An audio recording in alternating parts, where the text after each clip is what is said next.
184,141 crores, an increase of 264%. Let me share some other statistics with you, and then we'll have an exchange of views.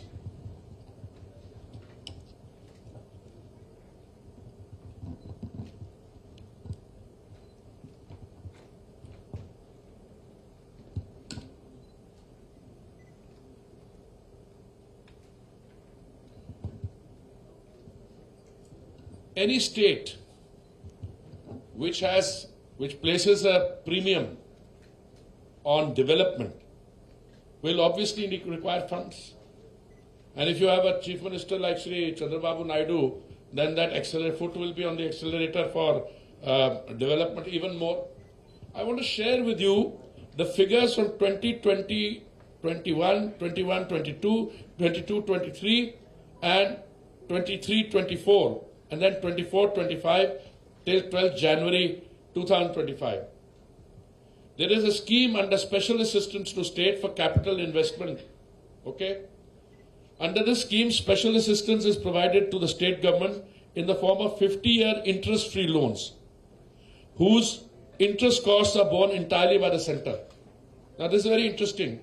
It's an interest-free scheme for the state governments, 50 years, but the interest cost is borne by the center. So 2021 में कितना था? 688 crores. 21-22 में कितना था? 502 crores. 22-23 में कितना था? 6106 crores. 23-24, 4091 crores. And how much is it in 24-25? I've given you some figures: 6,000, 4,000. 5,663 crores. Look at that quantum jump in that assistance. Now, very often you are told, I'm going to jump from the cabinet and those statistics. Very often you're told, this is part of an old approved plan. I'm talking about a refinery, a BPCL refinery which is coming up. So somebody turns around and says, no, this was part of the States Reorganization Act. States Reorganization Act was when? 2014? 14. It was. But after 2014, nothing happened, no. Whatever happened. But today you have a situation where you have a very proactive, dynamic chief minister, and you have support in the center. Equal. What happened? 90,000 crore refinery will come up there? When I had the privilege of hosting the Honorable Chief Minister, my residence, along with other political colleagues, etc., your Chief Secretary then, I think, mentioned that he says that wherever a refinery comes up, there's a lot of economic growth that takes place. So I asked him, how do you know? He said, my father used to work for IOCL. I know because I'm petroleum and natural gas minister, and I know that wherever refineries are there, it's not the people who work in the refinery, it's not the people who work around the refinery. Hundreds of kilometers around that area, in the periphery, hinterland, economic activity goes up. And I'm very happy that in a short period of time, the Andhra government and BPCL have worked out, land has been allocated. For some of my friends who are from Andhra, really unhappy because they wanted it in their constituency. But ultimately the choice has to be taken by the state government along with that, because it's a question of most suitable place. And land has been allocated. I think 6,000 crores has also been approved for doing. Again, I would say this is an excellent example of cooperation between the state government and center, and considerable credit should be given to the Chief Minister who has pursued it from the day go. And I think from our center, the Prime Minister is equally committed to it, and things will be moving very fast. I have certain other things which I wanted to mention to you. In 2022, the Prime Minister laid the foundation stone of the Srikakulam Angul natural gas pipeline project of GAIL, with a capacity of 6.65 million metric square standard cubic meters per day. It's very complicated. SCMD. It's about 745 kilometer long pipeline, for which the expenditure about 2,650 crores. Pipeline will supply natural gas to the CGD distribution network in Srikakulam and Vizianagaram districts of Andhra Pradesh. The main pipeline is mechanically completed under commissioning in line with PESO approvals. So I'm just giving you some examples of other work which has been done between the center and this thing. Let me also share with you that ONGC has a very major activities here. I think Kakinada off the coast, they have,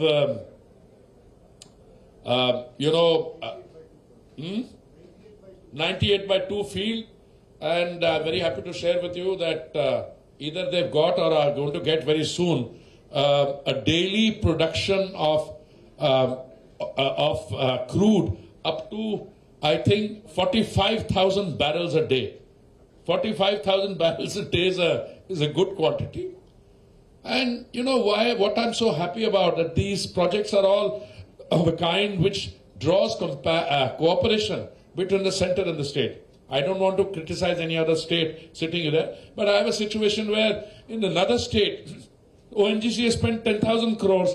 They started with 3 wells. They've gone up to 99 wells, and still the petroleum mining lease has not been given by that state. So there's a difference between why. That's why I said I was very happy when I was told that I'm coming for the budget discussions to Andhra and particularly to Vijayawada. I also want to come back now to the budget, if you will permit. In the railway budget, let me just mention to you, from 2014, 1,560 kilometers of new tracks have been provided to Andhra, which is more than the entire railway network of Sri Lanka, by the way. Electrified 1,949 kilometers since 2014, and Andhra Pradesh is 100% electrified. 73 Amrit stations of rupees 2,051 crores are being developed. 8 Vande Bharat trains covering 15 districts having 21 unique stoppages in Andhra Pradesh have been initiated. 1 Amrit Bharat Express, Malda Town, Bangalore, covering 9 districts having 14 unique stoppages in Andhra Pradesh. Tourism.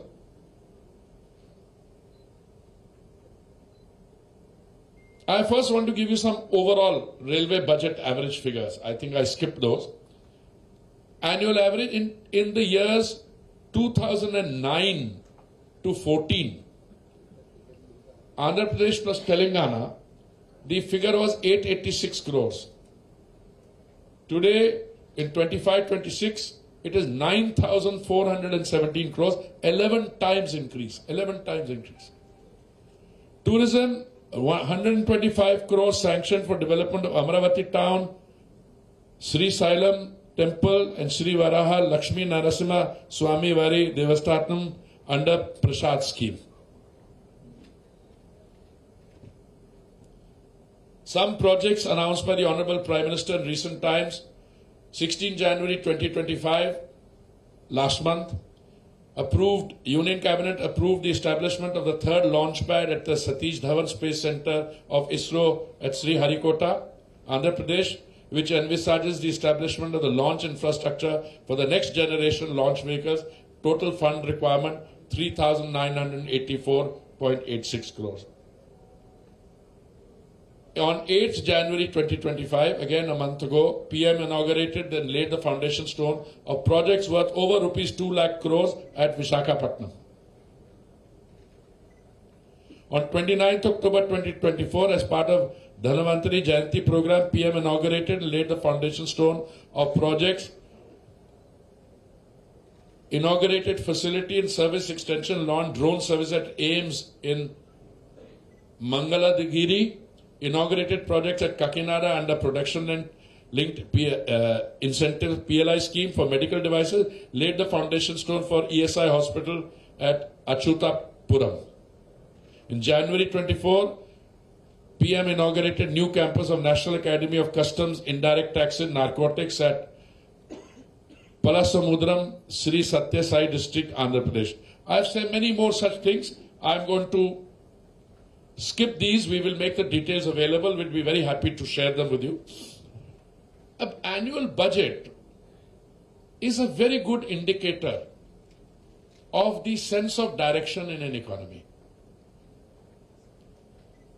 In the Indian context, the budget which was presented by the Honorable Finance Minister recently is significant for many reasons. One, it is the first full budget of Modi 3.0. The Honorable Prime Minister assumed responsibility in 2014, then 19, and then in 2024, but then because of the few months left and there was a vote on account, full budget. But the budget also needs some context setting. Why? Because the budget also reflects the overall direction of the economy. In 2014, when Modi ji took charge, we were the 11th or 10th largest economy in the world. And if you were looking at the global discourse, people used to say India is part of the fragile five. Fragile five ka kya matlab? That, if you're traveling by air and you've got some breakable stuff in your suitcase, then you will put a sticker, fragility handle with care. So they thought India, is fragile.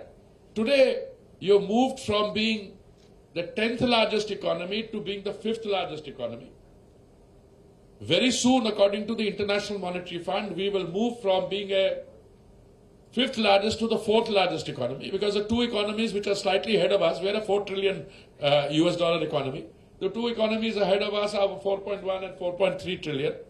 Within the next month or so, we could be the 4th largest, and before 2027, we could be the 3rd largest economy. So look at that journey. From 2014 to 2025, you moved from the 11th or 10th position to the 5th position, and you are on a trajectory now to move towards the 3rd largest. But look at the other developments. And this is where it comes in. Today, my brother, when he was introducing me, Chaudharyji, he said, I'm foreign service and all that. I spent 39 years in the foreign service. From 1974 to 2013, I was a foreign service officer. I used to be posted in India. I was ambassador to the UN in New York. I was ambassador to the UN in Geneva. I traveled all over the world. Today, Andhrites are very, very enterprising. You have a lot of Andhra communities in London, in New York, in Silicon Valley, everywhere. But if you look at parts of our economy, look at civil aviation. It's booming. We had 74 airports in 2014. Today we have more than 150 airports. Our airlines, at least two of them I know, have between them ordered more than 1,000 aircraft. Our energy consumption is booming. There's an organization called the International Energy Agency, IEA, Paris-based. They have said that if in the next 2 decades, next 20 years, 25% of the increase in global demand will come from India.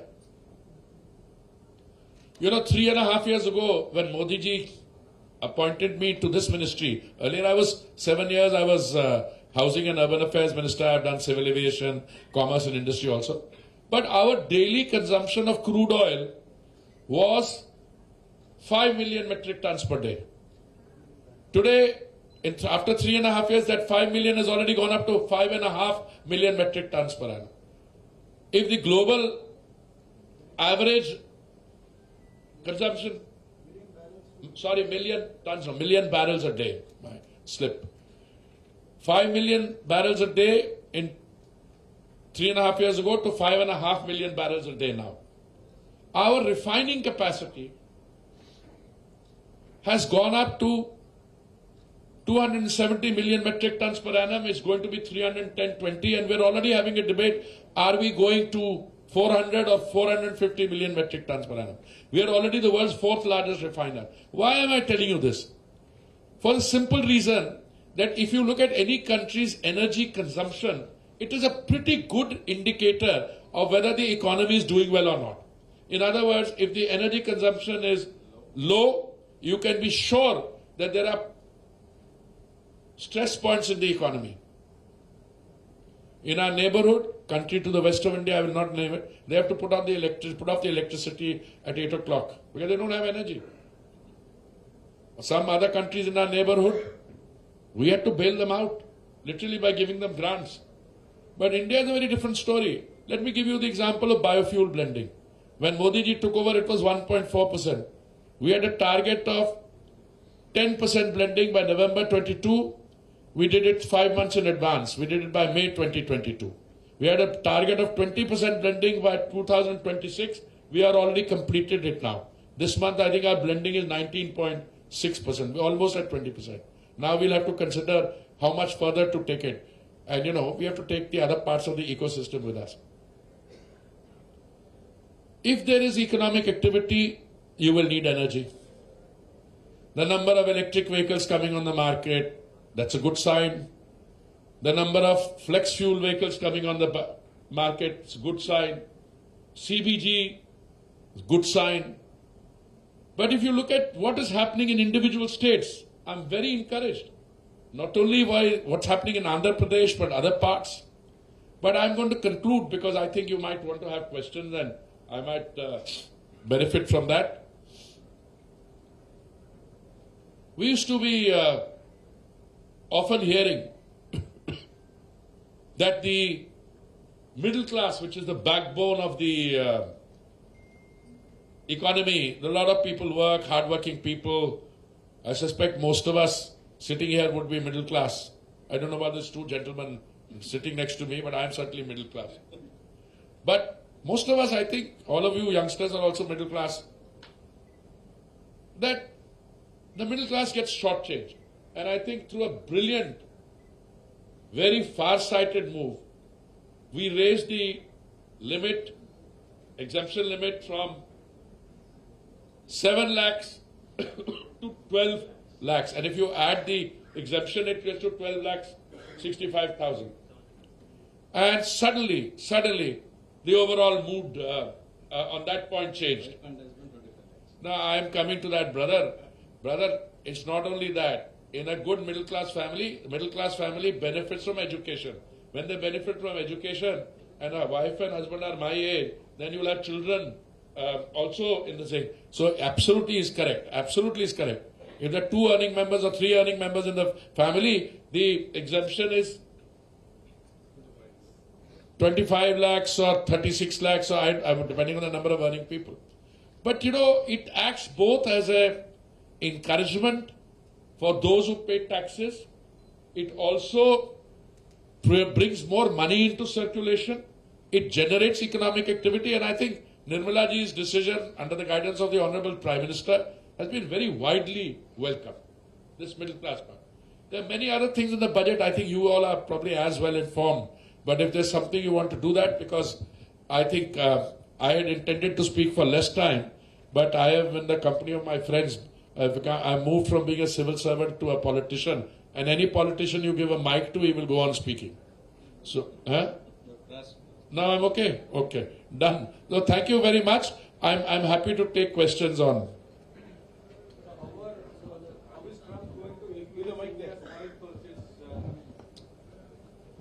I heard President Trump's name being mentioned. Hi, sir. Can you please tell how... Please identify yourself and then... I'm Sharon from PTI. I cover Andhra Pradesh for PTI. I'm asking how the new president of the US is going to influence India's purchase of oil globally. No, I'm glad you asked that question. Normally when I hear President Trump, and I thought you were going into my friend Jaishankar's domain, I might have been defensive, but I'm very happy to answer it. First of all, President Trump, not only during his first tenure in office, but in the run-up to his second election, he has been very clear that he wants to bring more energy onto the global market. Inside the United States, he said, drill, baby, drill, which is a signal, a symbol that, please drill more and get more oil.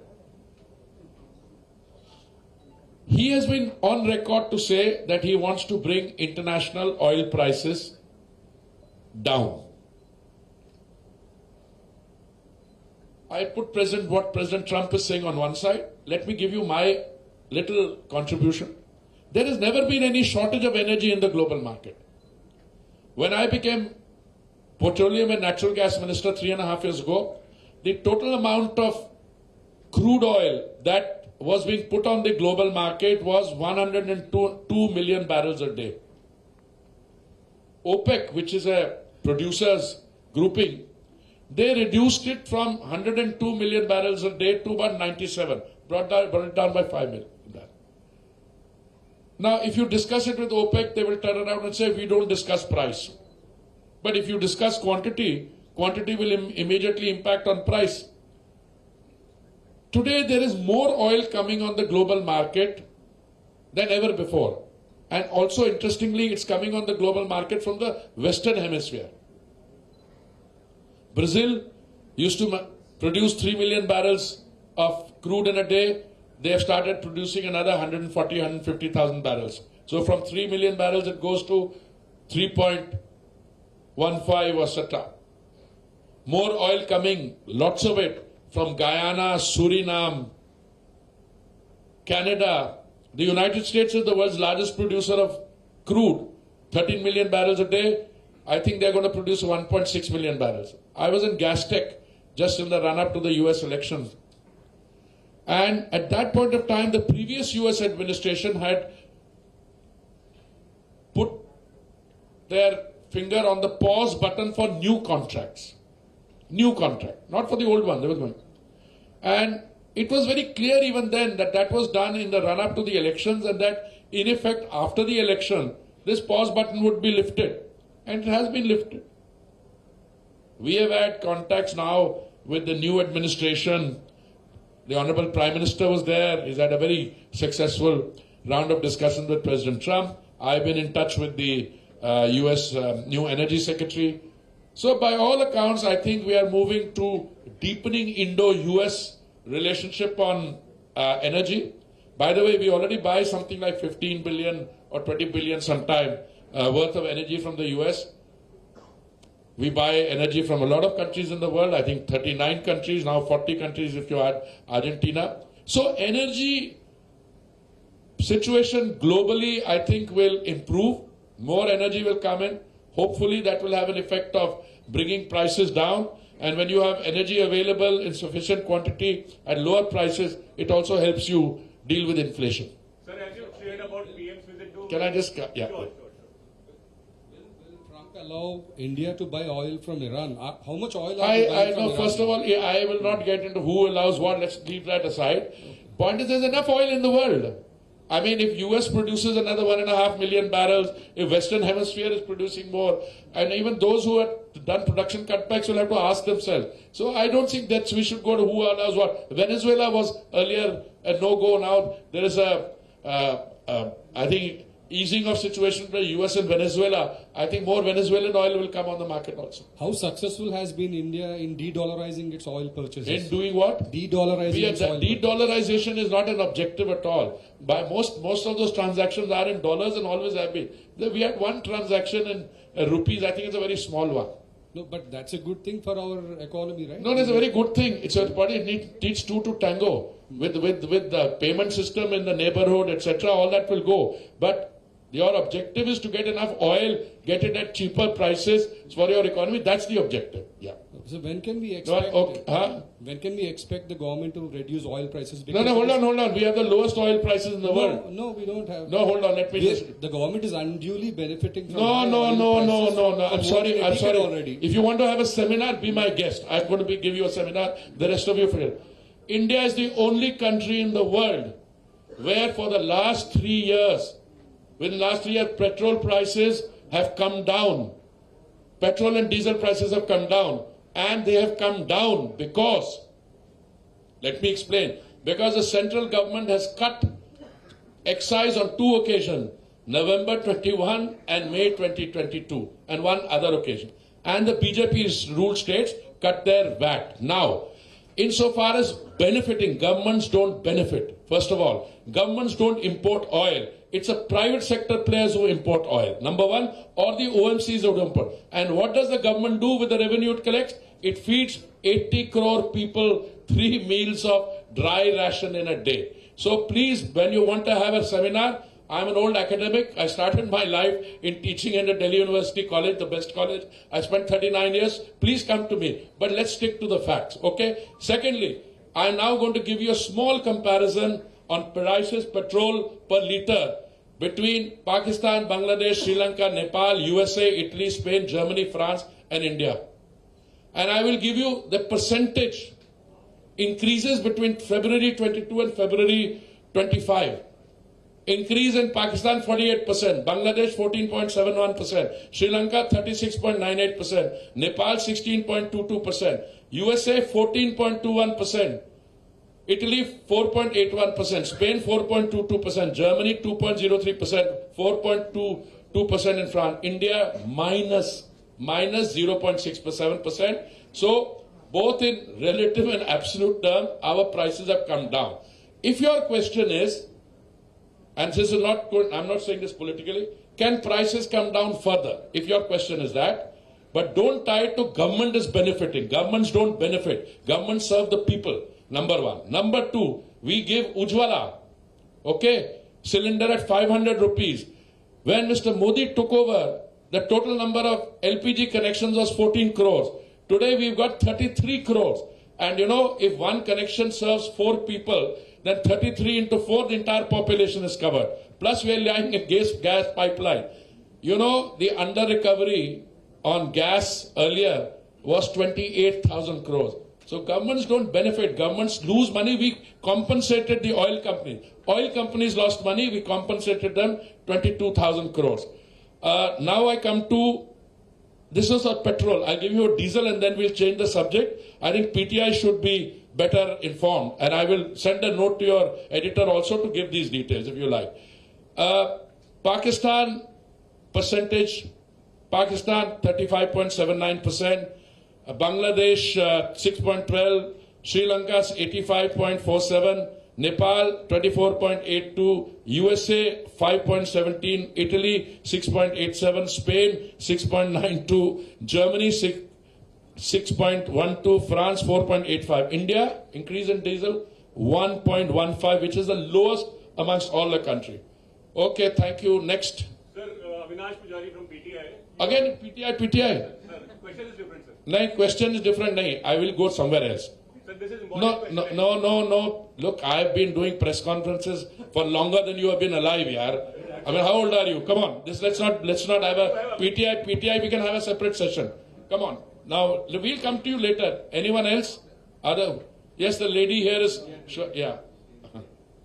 Yeah. So, hi, this is Apurva from India Today. Good. Just wanted to ask regarding, I'm sure you're aware about the elephant in the room, the US aid, whatever has been. Oh, yes, I am, but that's not, I don't worry about that. No, sir, but there's been a lot of allegations back and forth between the Congress and Madam, I came to talk to you about the budget. Energy can be said to be tied up. Now, if 21 crores came because they wanted a better voter turnout, what do you want me to say? You and I'll have a cup of tea later and discuss it. Not here. What? I have no substantive gyan to share with you on that. It's an important question, sir. Huh? It's an important question. Which one? The one she said. Sorry. I was indulged him for half an hour. Sorry. If you have any, there are other people in the press conference, let them come in. Yeah.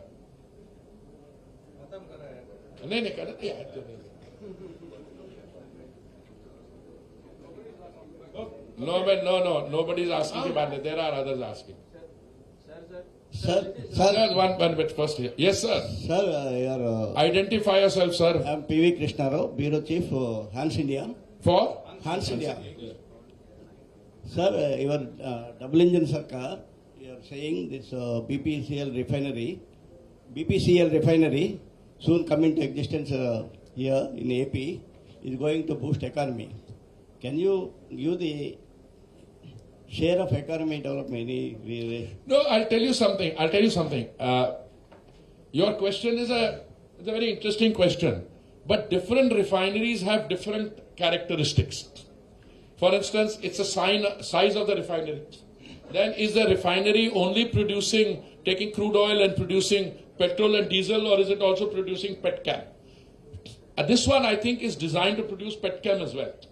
Now, the exact quantification of how much benefit is going to come, It's very difficult to do because they are now at the stage where concept, design, and all these things. So I think going forward, good, but if I were, let's say, a person who had to make a hazard, I would say the economic benefits would be far greater than what we visualized just now.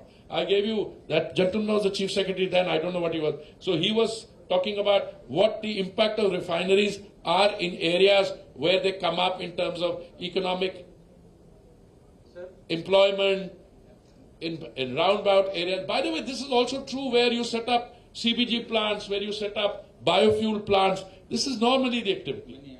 And many ancillary services, as my friend tells me. Hanji, aye. Sir, this is Ram from NTV. Hanji? NTV. Ram from NTV. NTV. Yes, NTV AP. Okay, sir. This is about Pawan Khera's comments. Who's Pawan Khera? Pawan Khera from Congress.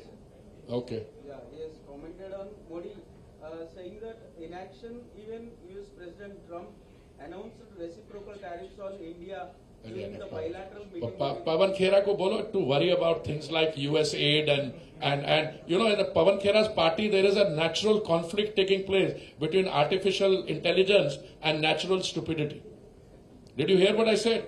The conflict is in the Congress party is between artificial intelligence and natural stupidity. And he has also claimed that Modi has not been invited and it has been. अरे छोड़े यार Sir, ABP Modi ji is one of the top 2 or 3 leaders in the world who has not only been welcomed, but you saw the body language there. I mean, the Honorable the President of the United States standing behind him, moving there, etc., welcoming him. They are greeting this thing. And look, I have been a practitioner of foreign policy or a student of foreign policy for 50 years. For 50 years. I have never seen a more substantive outcome document after the Modi-Trump discussion than the one I saw now. So, Pawan Khera, who is he, by the way? Huh? Part of the natural stupidity gang. Okay. Sir, ABP News, Vijayawada. Huh? Sir, ABP News. Eh? ABP News, sir. ABP News, okay. Vijay Kumar sir, जो हमारा आंध्रा के अंदर है सबसे बड़ा जो है coastal area जो है समुद्र के अंदर तीर गए अंदर, उसके अंदर जो है काकीनाडा जो पोर्ट आपने जो बताया था जी, उसके अंदर जो है ONGC का चल रहा था. इसके अलावा भी है आंध्रा का जो बाकी एरिया में अंदर कुछ जांच करके और ONGC का कुछ कर सकता है. तो अरे ऐसा है, आपके यहाँ इतने डायनामिक चीफ मिनिस्टर है और बाकी तो सारे आपके इतने डायनामिक है. अभी तो उसको खत्म करने दो यार, नहीं तो पहले ही दिलवा दोगे. एक 90,000 करोड़ के वो नहीं होगा. या एब्सोल्यूट आगे चलकर और भी मैं आ रहा हूँ यार. Let me complete. My guys get worried, they think that I am getting intimidated by your question. देखो ऐसा है, अभी इंडिया एनर्जी वीक हुआ. इंडिया एनर्जी वीक में क्योंकि हमने बहुत सारे क्रांतिकारी कदम उठाए हैं. हमारा 3.5 million square kilometre sedimentary basin है. उसमें से हमने 1 million square kilometre sedimentary basin हमने खोला है जी. दो 9th राउंड था ओपन एकरेज लाइसेंसिंग पॉलिसी का, उसमें 38% जो बिड आए वो इस 1 मिलियन में है. अभी हमने इंडिया एनर्जी वीक के दौरान 10th राउंड को लॉन्च किया है. मुझे नहीं पता कौन बिड करेगा, पर मुझे थोड़ी जानकारी है. बहुत सारे बिड्स जो आएंगे और बहुत सारी एक्टिविटी आप ही की जिस एरिया की बात कर रहे हो आंध्रा कोस्ट वहीं आएगी. क्योंकि होता क्या है कि जो भी एनर्जी में प्रोस्पेक्टिंग करता है, he needs a receptive state government, he also needs a coast line, and you have both. I hope I answered your question very clearly. होने वाला है सर. अरे अभी तो पूछा आपने यार, फिर नहीं ना. अरे फिर तो पीटीआई वाला लॉजिक आप पे अप्लाई हो जाएगा. अरे आखिर उसको पहले पीटीआई वाले को पूछना था. पहले पूछ. अरे वो करने दो. बिहार में खाना बोर्ड दिया, एयरपोर्ट दिए ग्रीनफील्ड. आंध्र प्रदेश के हिस्से में कुछ ज्यादा नहीं आया बजट में. नहीं आया अभी तो मैं देखो ऐसा है, आप पीटीआई के रिपोर्टर के राय से पूछ रहे हो या आंध्रा के वहां से पूछ रहे हो? Andhra is a good question. But I just listed out a lot of things which I did not list out. I'm happy to list. Sal, send them. मैं तो PM साहब ने जो अनाउंसमेंट आंध्रा के किया पिछले 1.5 साल से, मैंने वो भी आपको बता दिया. For instance Jan-Dhan accounts, 1.5 crore Jan-Dhan account, 57% of women. ये मैं आंध्रा की बात कर रहा हूं. Banking infrastructure, 67,000 plus banking touch points. Collateral free loans, PM Mudra, ये सारे details मैं आपसे share कर लेंगे. We'll issue soft copy. Huh? Highest in? 100%, yeah. So I will share all the details. I mean, I'm only getting into answering those questions where, you need a response. Fact speaks for themselves. Andhra has done very well.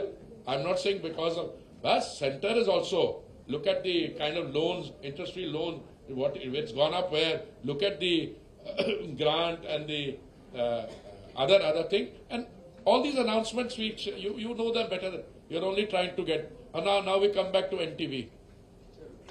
Last question, yaar, when I have another meeting. हो गया same question sir, वो पूछना चाहते हैं बिहार में आने वाले चुनाव आने वाले वो हम जीतेंगे. अभी वो हरियाणा जीता, महाराष्ट्र जीता, दिल्ली जीता, और बिहार में तो वैसे ही लोग हमारे.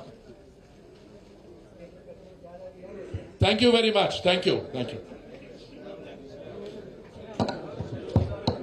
అందరికీ ధన్యవాదాలు. ఈ పత్రికా విలేకరుల సమావేశానికి బడ్జెట్ సందర్భంగా విచ్చేసిన అందరికీ కూడా ధన్యవాదాలు తెలుపుతూ ఈ కార్యక్రమాన్ని ఇంతటితో ముగిస్తున్నాను. Thank you.